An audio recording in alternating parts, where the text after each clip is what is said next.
está no culto.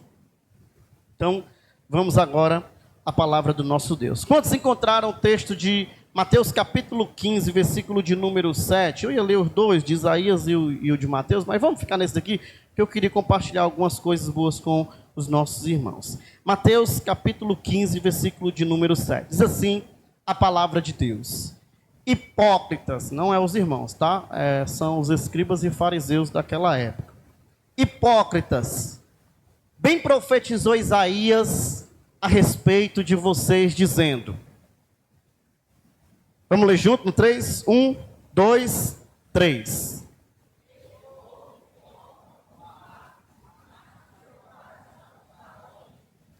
Este povo me honra com os lábios, mas o coração está longe de mim. Pode continuar, só mais um versículo. E em vão me adoram, ensinando doutrinas que são preceitos humanos. Podem sentar em nome de Jesus. Irmãos, domingo,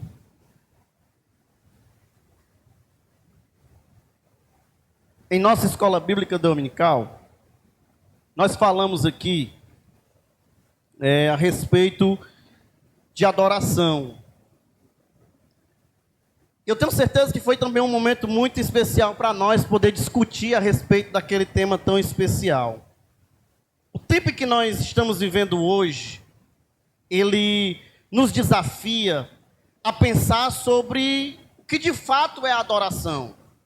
E eu sei que quando a gente fala de adoração, a gente confunde o fator adoração com inúmeras outras coisas que a gente conhece. A gente confunde a adoração com louvor, a gente confunde a oração com gritar, com levantar a mão. E hoje eu queria compartilhar com os irmãos alguns princípios que estão na raiz daquilo que nós chamamos de adoração, verdadeiro entendimento a respeito da verdadeira adoração.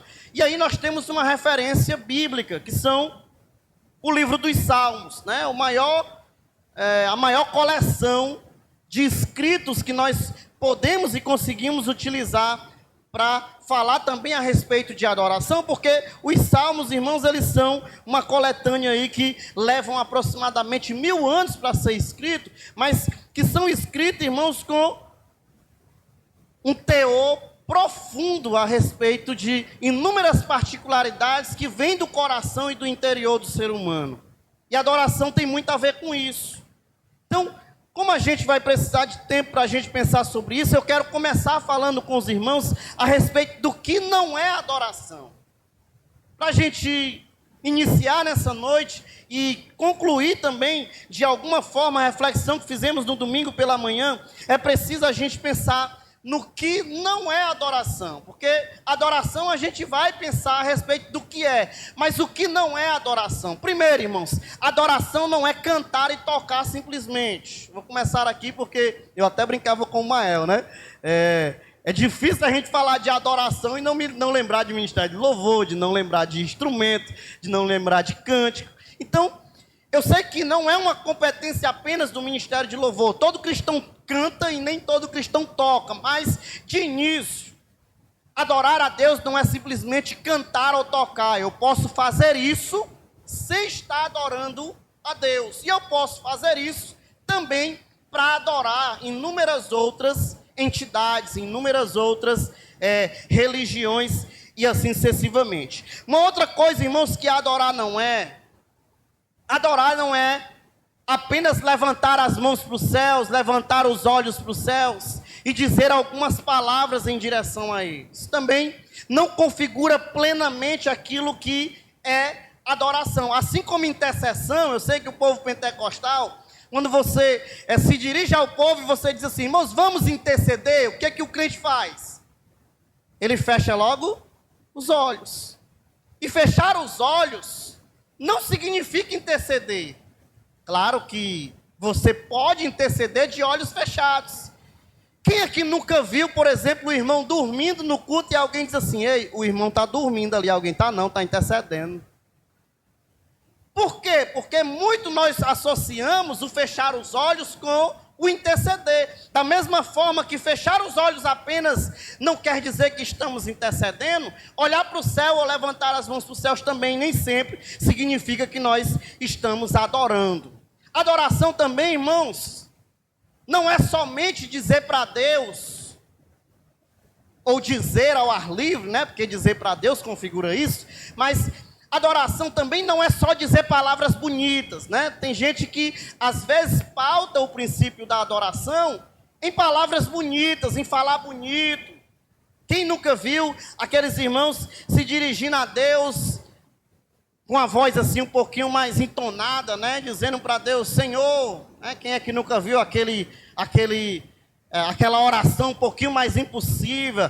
Ah, Senhor, Jeová Tzidkenu, Jeová Rafá. Isso também não significa adorar a Deus. Adorar a Deus não é só a gente utilizar palavras bonitas para conversar com Deus, né? Se dirigir ao público que nos ouve, utilizando palavras que chamam a atenção. Isso também não configura adoração. E por fim, adoração não é gritar ou chorar diante de alguma situação. Não é você, de repente, começar a chorar, começar a gritar. Isso por si só não configura adoração. Claro que em meio à adoração, tudo isso pode acontecer. Em meio à adoração, você pode cantar, né? Você pode expressar o seu coração para Deus, você pode tocar. Tem gente que, enquanto toca, literalmente está adorando a Deus com aquilo que está fazendo. Tem gente que adora com as mãos levantadas, com os olhos erguidos para o céu. Enquanto você está adorando, é possível você dizer palavras bonitas sim a Deus. É possível que você, enquanto adora, você grite, você chore, mas isso por si só não configura adoração. E aí, irmãos, partindo do princípio daquilo que significa ou não significa adoração, eu queria pensar com os irmãos a respeito de algumas coisas que eu queria compartilhar nessa noite. O que de fato, irmãos, é adorar? O que significa adorar? E eu queria colocar aqui, irmãos, algumas coisas para a nossa reflexão. E aí, para a gente pensar nessa noite a respeito do que significa adoração, eu queria pensar com os irmãos que a adoração é a primeira missão de todo cristão. E eu queria provar isso por inúmeras razões que eu pontuei aqui para compartilhar com a igreja nessa noite. Que é, irmãos, adoração. Adoração, irmãos, de início, é a primeira missão de todo cristão. Na verdade, todo ser humano e toda a criação, ela precisa entender que a razão da sua criação foi a glória de Deus. Eu sei que é muito comum a gente dizer assim, qual é a nossa primeira obrigação enquanto crentes? Alguém pode dizer assim, é fazer o ID. Mas como é que faz o ID sem de fato ser um adorador?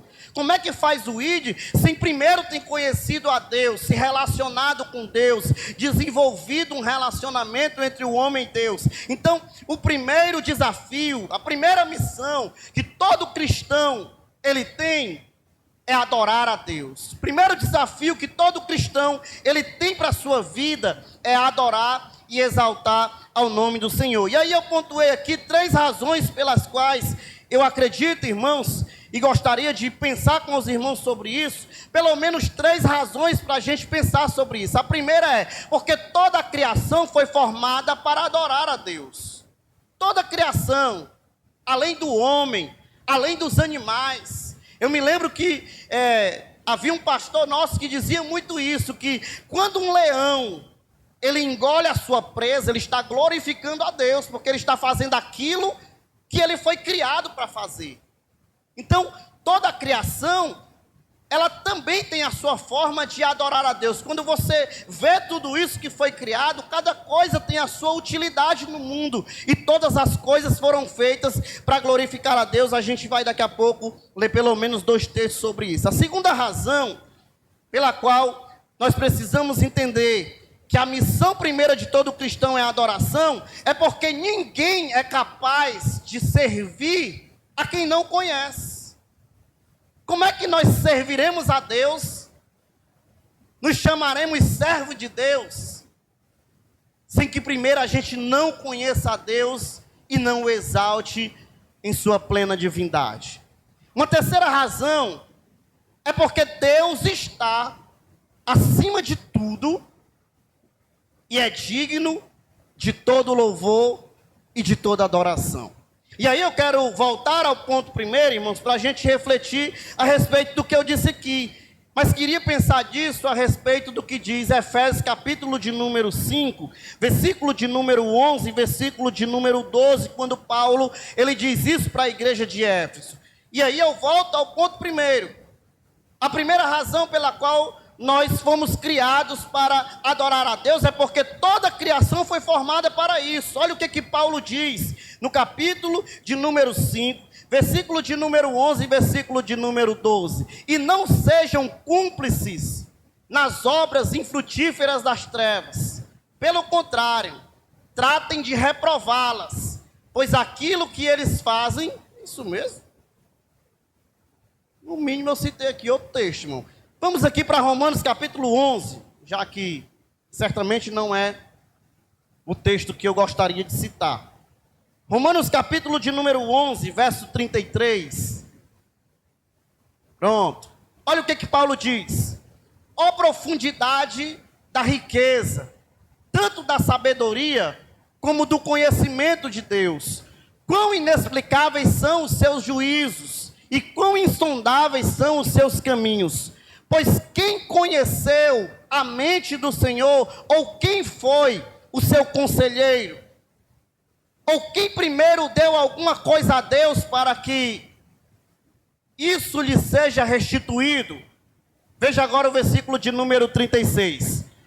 Porque dele, por meio dele e para ele, são todas as coisas. A ele seja a glória para sempre. Então todas as coisas foram feitas para ele. Então tudo que existe, irmãos, foi criado para glorificar a Deus. Foi criado, irmãos, para que renda adoração a Deus.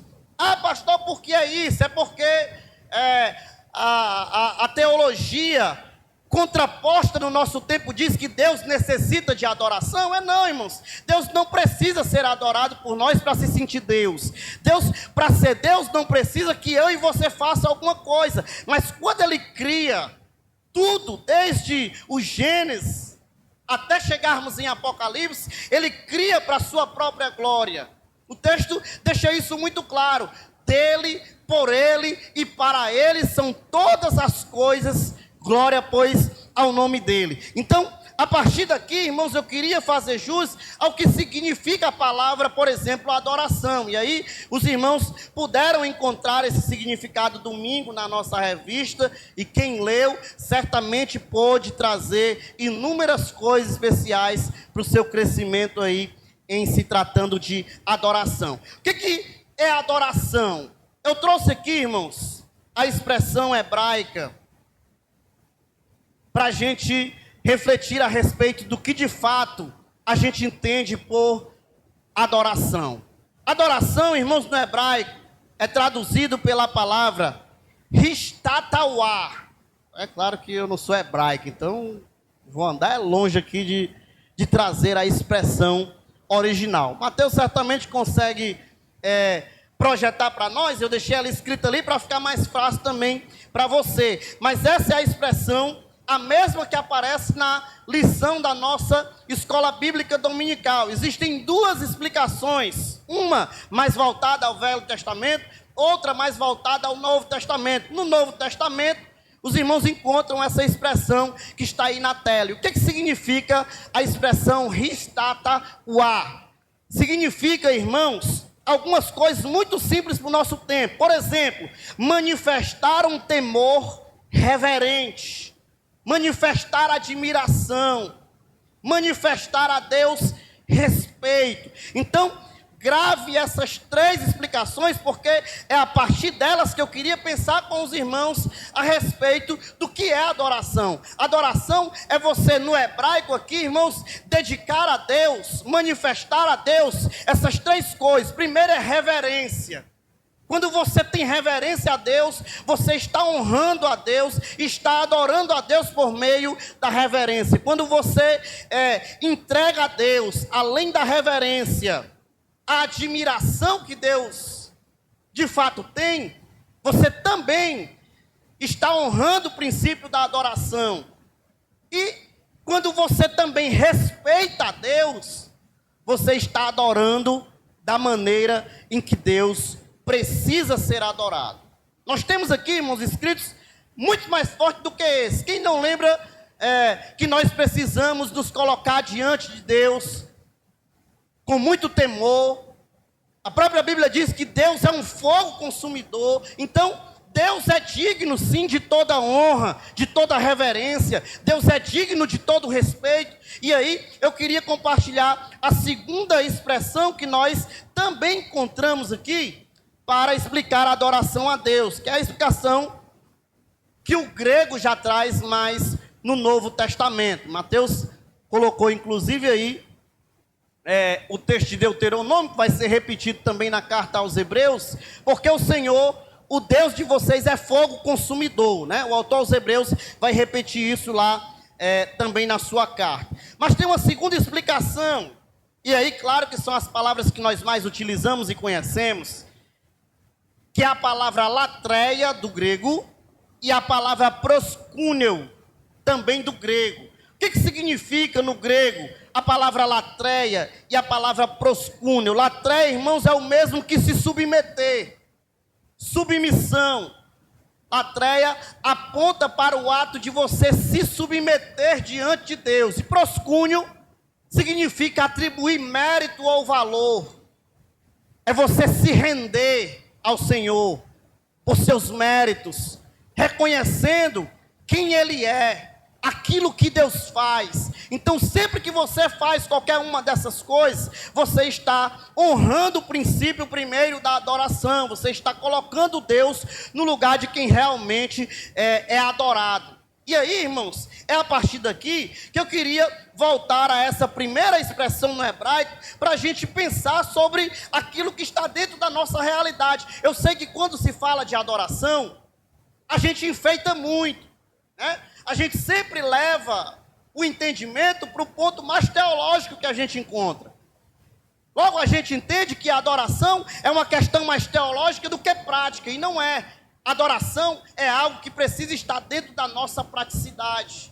É algo que precisa estar dentro do nosso dia a dia. E aí eu queria fazer jus à expressão no hebraico, porque ela traz mais o contexto daquilo que eu quero compartilhar nessa noite. E aí, irmãos, a primeira coisa que eu queria pensar com os irmãos nessa noite, a partir da explicação do hebraico para a adoração, é se adoração é manifestar um temor por meio da reverência, do respeito e da admiração a Deus. Eu fiz questão de destacar essa pergunta aqui, para a gente pensar sobre ela. Se adorar a Deus significa temor reverente, respeito, se adoração a Deus tem a ver, irmãos, com admiração diante de Deus, por quê que entre nós há tanta falta de reverência? Se o princípio da adoração está ligado à reverência, por que é fácil para nós vermos, ouvirmos e lidarmos todos os dias com inúmeros fatores que provam a nossa irreverência? E aí eu poderia passar aqui, irmãos, a noite inteira pensando com os irmãos sobre isso. Quando eu sou fiel a Deus, reverente a Deus, quando eu respeito a divindade, quando eu presto admiração a Deus, eu dedico a Deus o que Deus precisa receber, sendo Ele Deus e nós homens. Nós estamos adorando, mas por que nós nos deparamos com tanta irreverência no nosso meio? Ah, pastor, o que é ser irreverente? Como é que a gente define isso aqui no hebraico, no grego? Eu acho que isso aqui precisa ficar de lado e a gente precisa pensar sobre o que é irreverência no nosso tempo. Sobre o que nos torna homens e mulheres irreverentes no nosso tempo. E aí eu poderia pontuar coisas que são do nosso dia, porque não é difícil você encontrar um crente, por exemplo, que ele escolheu meia hora para se dedicar ao seu devocional. De 24 horas do seu dia, ele dedicou 30 minutos para fazer um devocional a Deus. Mas quando ele senta para adorar a Deus no seu devocional, ele passa mais tempo com o celular na mão do que conversando com Deus em adoração, em louvor, em reverência à palavra. Imagine num tempo como o do nosso aqui, em que boa parte do público cristão perdeu, por exemplo, aquele bendito hábito de reverenciar a Deus no ambiente de culto. E eu vou me deter mais a isso aqui, porque eu sei que no nosso tempo é muito fácil alguém dizer: pastor, eu não adoro a Deus na igreja, mas adoro em casa. Irmão, se é difícil adorar aqui, onde a gente está totalmente entregue e não precisa dedicar atenção a terceiras coisas, imagine em casa. E aí eu fico pensando, irmãos, no cristão que ele vem para a casa de Deus. Hoje, irmãos, você já não tem mais aqueles crentes que quando eles chegam na igreja, quem é assembleano aqui, desde muito tempo vai lembrar que antigamente um crente chegava na igreja, a primeira coisa que ele fazia na igreja era o quê? Orar. Dobrar os seus joelhos e conversar com Deus. Dizer que Deus é bom. Pastor, não tenho o que dizer nessa oração, estou chegando agora. Agradeça por ter chegado, por Ele ter lhe guardado, por todos os benefícios que Ele fez na sua vida. Hoje o crente chega, irmãos, a primeira coisa que ele faz muitas das vezes é procurar uma atividade para fazer. E isso é preocupante. Imagine os irmãos do contexto em que nós estamos vivendo hoje. O crente, irmãos, que tem consciência de que adorar, como está na tela ali, é ter reverência, respeito para com Deus. Mas o crente chega na casa de Deus e ele passa mais tempo, irmãos, no celular, mandando mensagem no WhatsApp, rolando aqui o dedo no Instagram. Muitas das vezes, batendo no ombro do outro aqui, tentando puxar uma conversa.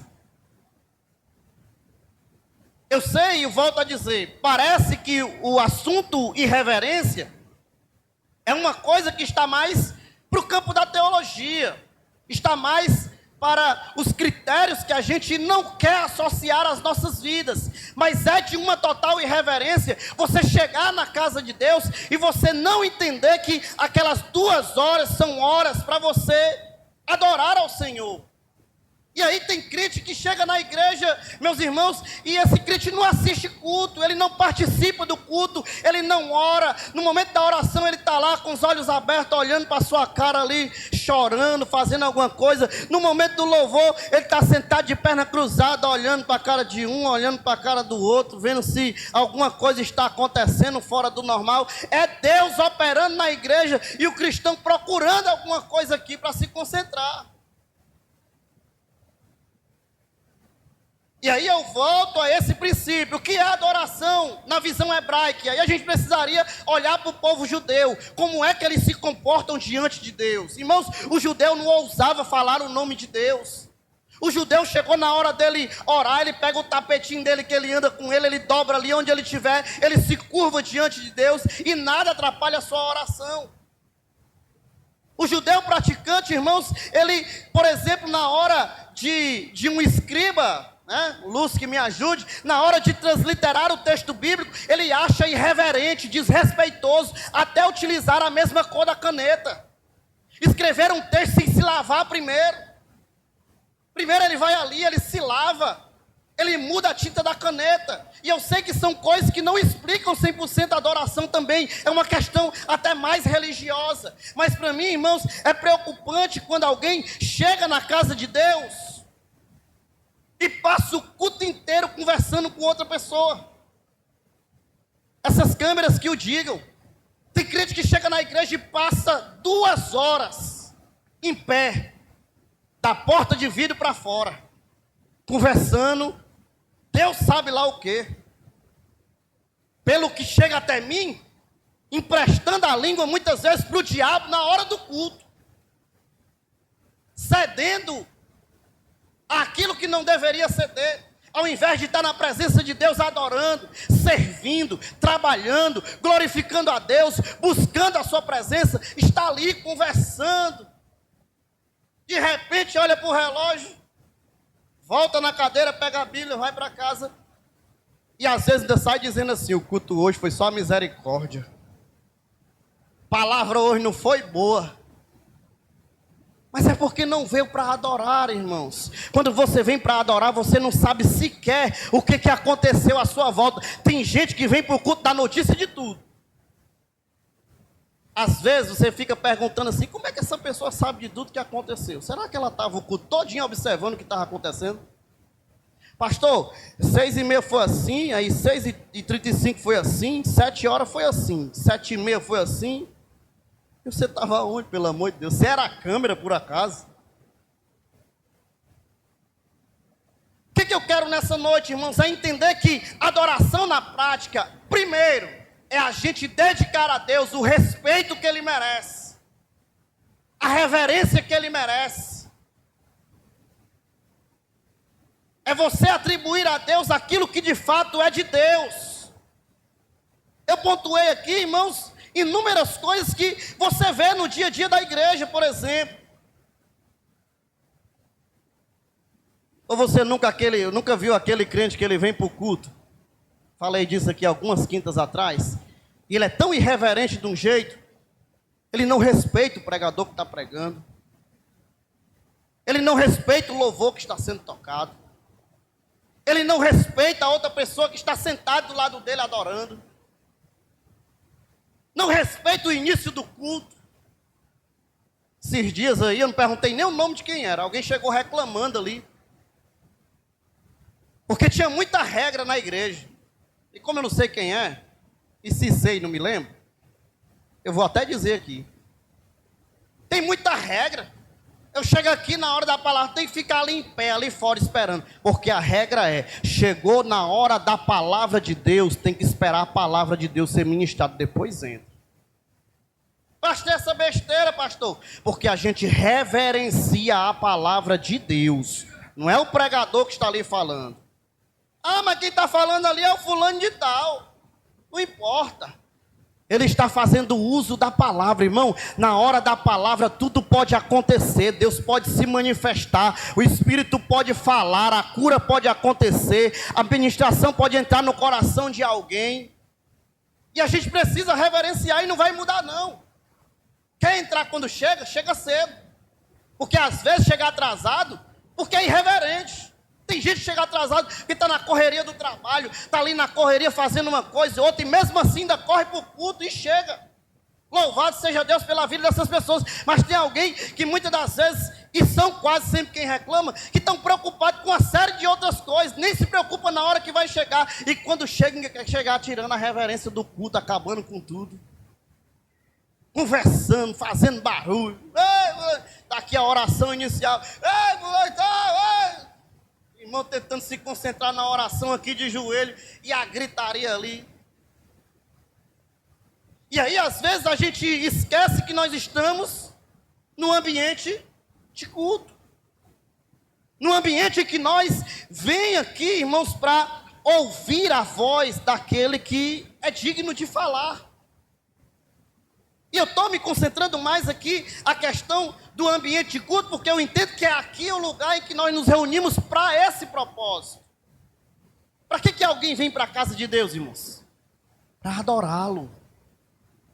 Para cultuá-lo. Ah, eu não gostei do culto. Pois entenda que o culto não é para você. Você veio cultuar também. Você contribui com o culto. E aí nós precisamos entender, irmãos, que adoração é aquilo que nós prestamos a Deus. Com reverência, com santo temor, como a Bíblia diz, porque Deus ainda é um fogo consumidor. Irmãos, se nós ainda estivéssemos no Antigo Testamento, que talvez nós não estivéssemos mais aqui. Eu fico imaginando Deus olhando para a cara de um crente, ele chegando ali no escondidinho, né, sentado ali atrás, aí de repente, é só um exemplo, tá, irmão? Não é que os irmãos estão aí atrás, não. O irmão está aqui, aí ele tem tanta reverência a Deus, que ele está aqui com a garganta aqui, igual a minha, aí ele fala assim.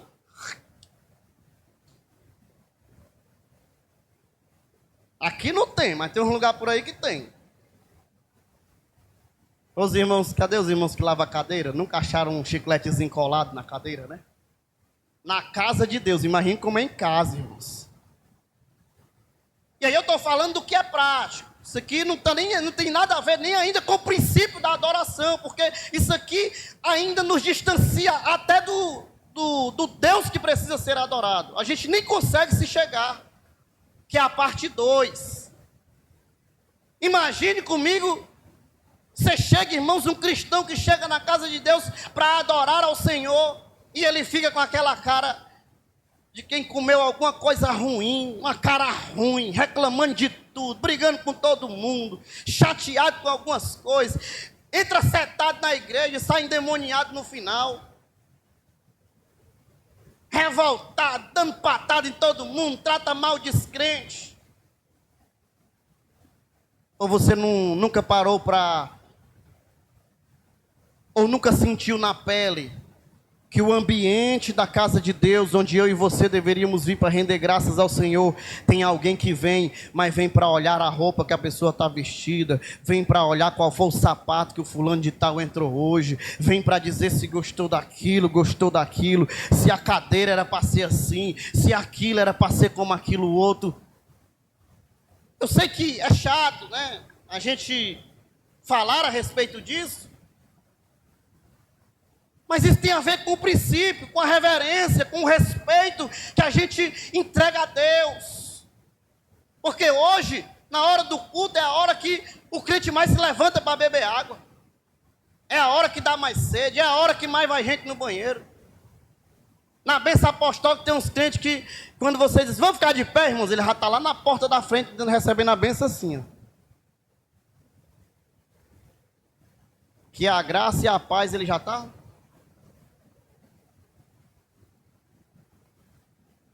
Ah, eu pensei que o pastor ia falar sobre adoração. É porque antes da gente adorar, a gente precisa, no mínimo, respeitar o Deus que a gente diz que adora. Porque a gente não respeita. A gente zomba. A gente vai lá no Instagram e segue a página dos zombadores de Deus.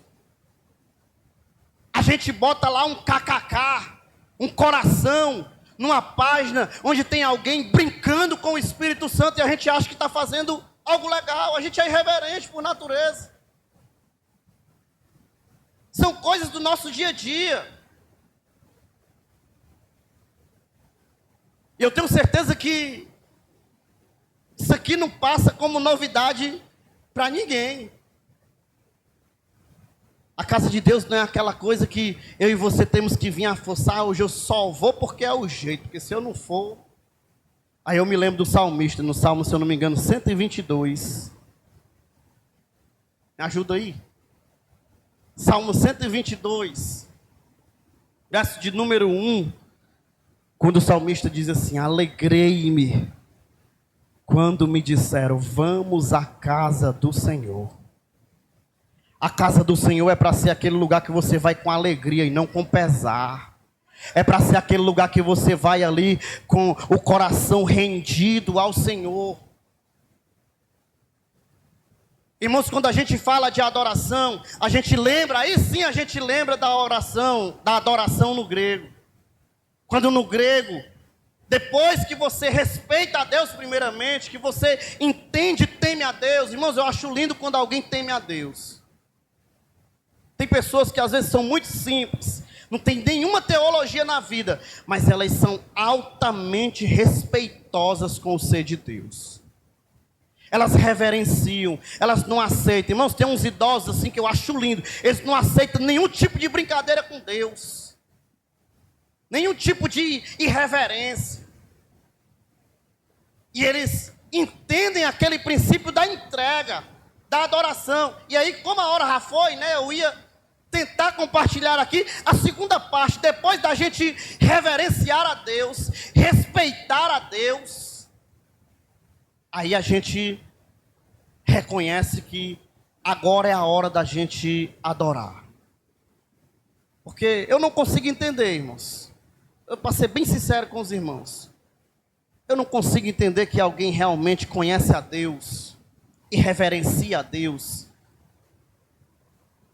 se comportando muitas das vezes com esses inúmeros comportamentos. E aí, a gente poderia pensar sobre o ponto 2 aqui. Ninguém é capaz de servir a Deus sem primeiro conhecer a Ele. Para que haja uma vida de adoração, primeiro, duas coisas eu entendo que são necessárias acontecer para que esse caminho seja trilhado da forma que precisa ser. A primeira é conhecer. João capítulo 1 e versículo de número 17 é o pedido que Jesus faz a Deus. Na verdade, não é nem um pedido, é um desejo.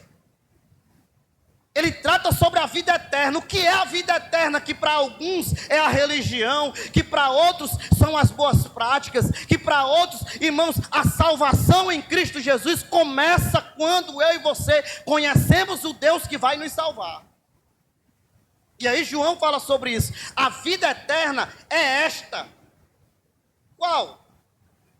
Que conheçam a ti e conheçam a mim.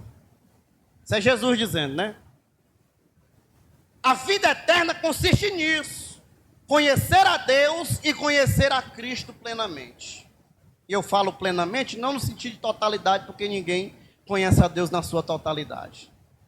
Mas no todo que o ser humano é capaz de oferecer.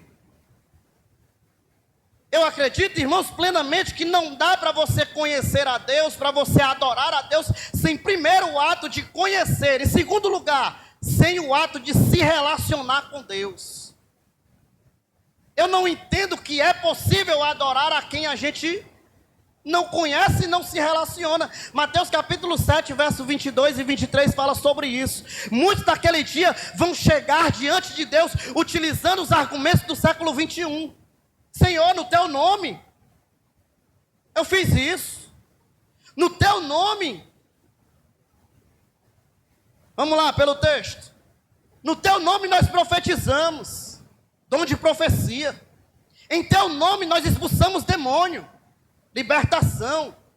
Em teu nome nós fizemos milagres, prodígios, né? Mas Jesus vai olhar para eles e vai dizer assim: então eu lhes direi claramente, eu nunca conheci vocês. Mas como é que o Senhor não me conhecia se eu fazia no seu nome? E Jesus diz assim: se afaste de mim, você que faz o mal. Você diz que me conhece, mas faz tudo de forma contrária. Você diz que me conhece, como diz o profeta Isaías, no texto que citamos, do capítulo 15, verso 7, mas vocês eram hipócritas. Vocês me buscam com os lábios, é só de boca, mas o coração não está em mim, está distante de mim. E o prazer que vocês têm é daquilo que os homens ensinaram, porque hoje estão ensinando um bocado de coisa por aí. Não, não precisa mais disso tudo não. A igreja é só as quatro paredes. E é verdade. Tem muita verdade nisso. Não precisa de observar isso tudo não. Isso é uma besteira. Para que esse negócio de ficar em pé até a palavra acabar? Deus sabe do meu coração, sabe nada. Ele sabe que há irreverência no coração do homem. Isaías deixa claro tudo isso. Mateus deixa isso muito claro ao seu povo. É impossível adorar a Deus sem que primeiro você o conheça, em que segundo você se relacione com Ele e que em terceiro você o sirva. Às vezes a gente quer pular do 1 para o 3. A gente quer se preocupar primeiro com servir. Eu estou fazendo a obra de Deus. O importante é estar fazendo a obra de Deus. Me lembro de Paulo dizendo: uns pregam por contenda, outros por vanglória. E aí eu complemento: tem uns que servem a Deus por contenda, outros servem para dizer que são melhores do que outros, outros fazem para provar que sabem mais do que outros, outros fazem, e assim sucessivamente. O servir é a etapa terceira. Primeiro, você conhece a Deus. Segundo, você se relaciona com Ele. Ah, pois eu não vejo isso na história da samaritana. Eu vejo. Primeiro, Jesus se dá a conhecer. Depois ele se relaciona. Ele prova para aquela mulher um monte de coisa. E depois ela vai servi-lo. Nós vemos isso em todos os processos. Pode ser que isso dure um ano, pode ser que isso dure um dia, não importa. Mas é preciso que o caminho seja trilhado. Primeiro a gente conhece, segundo a gente se relaciona. Terceiro, a gente serve. E aí eu entendo que é nessa hora que você começa a adorar a Deus como Deus de fato quer ser adorado. É quando realmente você tem a verdadeira motivação para servir a Deus. E aí eu pergunto para você, debaixo do sangue de Jesus, por que você está na igreja hoje? Não responda não, responda para você. Por que você é cristão hoje? Por que você hoje faz algumas coisas para o reino de Deus? Qual é a sua motivação? Qual é a sua verdadeira intenção?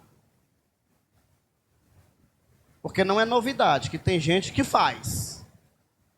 Mas se não for reconhecido pelo homem, para de fazer. E aí, como o tempo já se foi, eu quero encerrar com João, capítulo de número 3. Foi o texto que nós lemos no domingo. Sobre aqueles que Deus de fato procura. E aquilo que Deus realmente entende por adoração. Se existe verdadeiro adorador, é porque existe adorador falso. Nós poderíamos pensar só a partir da contramão disso. Mas olha o que João, no seu capítulo de número 4, versículo de número 23 e 24, ele deixa claro para nós. Vamos se colocar de pé já para a gente já concluir. Eu vou deixar aqui, não vai dar para mim fechar aqui o que eu... Mas a gente vai concluir a partir desse texto. Quando a mulher ela vai dizer e vai falar a respeito do local em que se deve adorar. E aí eu encerro dizendo para você duas coisas. Primeiro, para adorar você não precisa ter um lugar específico para fazer isso. Você pode adorar a Deus na pia da sua casa, a partir do seu quarto. Você pode adorar a Deus no momento mais difícil da sua dor. Assim como você pode adorar a Deus aqui dentro dessas quatro paredes. Mas olha o que o texto deixa muito claro. Jesus disse para a samaritana, mas vem a hora. E a hora já chegou. Veja isso. Em que os verdadeiros adoradores adorarão ao Pai. Em espírito e em verdade. Em espírito porque carne não demonstra adoração. É no interior do homem. O que Deus olha nessa noite é para o seu coração. É para o seu interior. É para o seu estado espiritual diante de Deus. É quando Deus olha para dentro de você que Ele enxerga um verdadeiro adorador ou não. A hora vem, já chegou, em que os verdadeiros adoradores adorarão o Pai em espírito e em verdade. E deixa eu lhe dizer uma coisa, está uma carência tão grande desde o século I, que até hoje o Pai continua procurando, porque pensa num negócio difícil de achar. Deus está procurando os verdadeiros adoradores que adoram o Pai em espírito e em verdade. Ele finaliza no versículo 24 dizendo, Deus é espírito e é necessário, é uma necessidade que os seus adoradores o adorem em espírito e em verdade. Eu não sei quanto de tudo isso você tem oferecido ao seu Senhor. Mas deixa eu dizer uma coisa para você. Comece a ser seletivo. Quando você sentar do lado, que chegar uma pessoa, irmã, tu viu a blusa da irmã? Não vi não, meu irmão, porque nessa hora eu estava adorando ao Senhor. Tu viu como era que estava o cabelo dela hoje? Parece que nem botou creme. Pois é, doa um creme para ela, irmã. Às vezes ela está precisando da tua doação. Quando você chegar na casa de Deus, não se venda ao comprometimento diabólico de tirar de você o princípio da adoração. Chegue no seu lugar, dobre o seu joelho, converse com o seu Deus, fale tudo que você precisa dizer para Ele. No momento do louvor, cante ao Senhor, erga os seus braços, as suas mãos, chore, se derrame, mas faça isso de forma plenamente verdadeira ao Senhor, sem se preocupar com o que pensam os homens. Porque o Senhor é Espírito.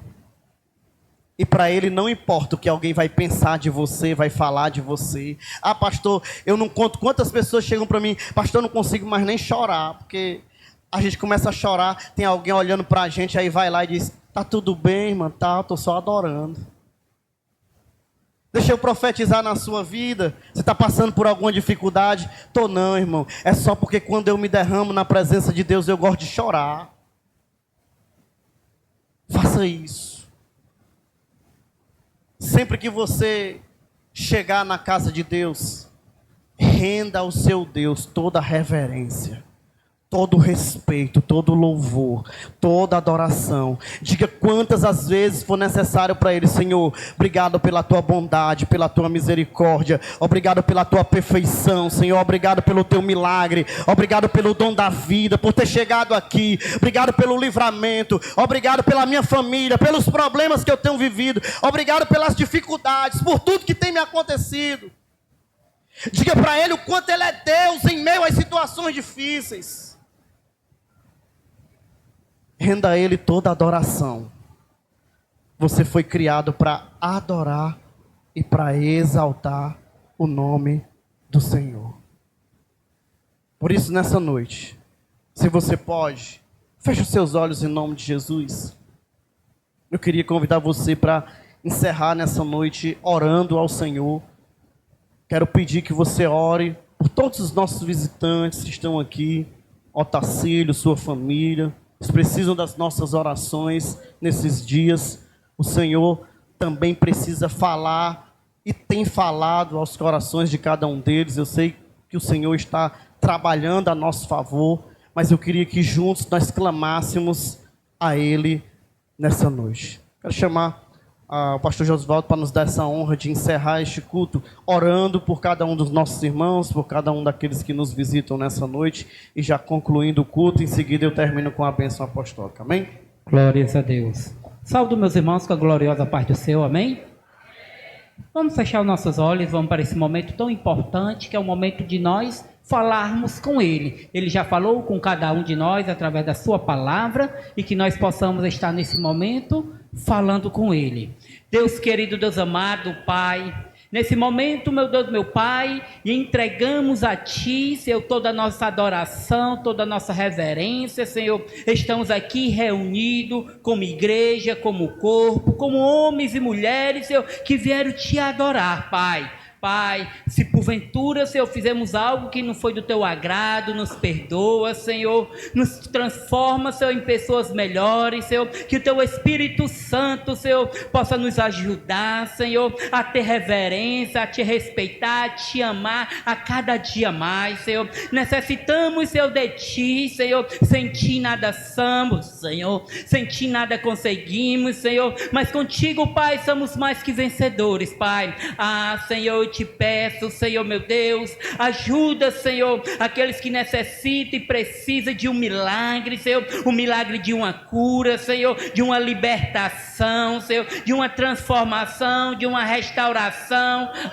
Senhor, renova, Senhor, as nossas forças, Senhor, que aquele que chegou desanimado, triste, abatido, Senhor, possa sair daqui, Senhor, cheio da Tua presença, Senhor, com o coração aquebrantado, com o coração contrito, fortalecidos, Senhor, com a sua fé e esperança avivada, Senhor, porque és Tu, Senhor, meu Deus, que nos sustenta, Senhor. Tu és a nossa esperança, Senhor. Tu és a nossa luz, Tu és a nossa força, Tu és o nosso levantar, Senhor. Se nós estamos aqui, Pai, foi a Tua graça, a Tua misericórdia, a Tua bondade, a Tua benignidade que nos alcançou e nos trouxe até aqui, Pai, para Te adorar um Deus verdadeiro, um Deus vivo, um Deus que manifesta e age poderosamente na vida daqueles que o buscam, Pai. Senhor, que no meio de nós, Senhor, Tu possa achar, Senhor, aquilo que Tu tanto busca, Senhor, os verdadeiros adoradores que Te adoram, Senhor, não apenas de lábios, Senhor, mas de coração, Senhor, não apenas de pensamento, Senhor, mas também de atitude, Pai. Senhor, que nós possamos estar debaixo da Tua graça, Senhor, quando saímos daqui, Senhor, que Tu possa estar conosco, Pai, no decorrer desta noite, Senhor, no decorrer desta semana, Senhor. Abre portas, Senhor, meu Deus, abre as comportas do céu, Senhor, derrama o Teu Espírito Santo sobre a Tua igreja, que aquele que não sentia a Tua presença, Pai, possa sentir a Tua presença, Senhor. Senhor, meu Deus, tudo pode, tudo nós cremos, Senhor, que a nossa adoração, que o nosso louvor, que o nosso culto a Ti, Senhor, não foi em vão, Pai. Senhor, meu Deus, nos ajuda nesse momento tão importante, Pai, curando, Senhor, os enfermos, Pai. Que o Senhor possa nessa noite, Pai, ouvir a nossa oração em nome de Jesus. Glória a Deus. Quantos estão felizes pela presença de Deus aqui nessa noite? Ele está presente nesse lugar, renda a Ele a sua adoração. Levante suas mãos para os céus, em nome de Jesus. Que a graça e a paz de nosso Senhor e Salvador Jesus, o amor de Deus, o nosso Pai, a comunhão, as consolações do precioso Espírito do Senhor, repouse sobre todo o povo de Deus, hoje e para todo sempre. Se você pode, diga amém. Amém. Dê a paz, Senhor, seu irmão, em nome